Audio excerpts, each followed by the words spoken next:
Okay, tapos na ni Liz ang aking hair fall. Ay, balik ko saan ba? Yes, ma'am. Nasa harap wala. Ayun si Liz, nagpahinga muna. Nilagyan niya na ako ng hair color. Anong color to, Liz? Blonde. Blonde. Light blonde. Oh, light blonde. Light blonde lang tayo kasi para ang peg natin mistisa ang peg natin ito. Ayan. Ilang minutes to, Liz?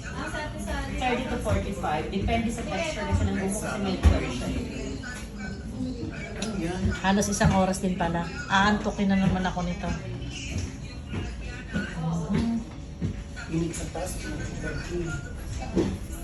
Ayan, hair color treatment na tayo. Babalik tayo ng 30 to 45 minutes. Ayan. Ito yung aking stylist. Nagpahinga na po sa likod. Ayan. Hindi ba pinapapatay kasi ng gagawa lang?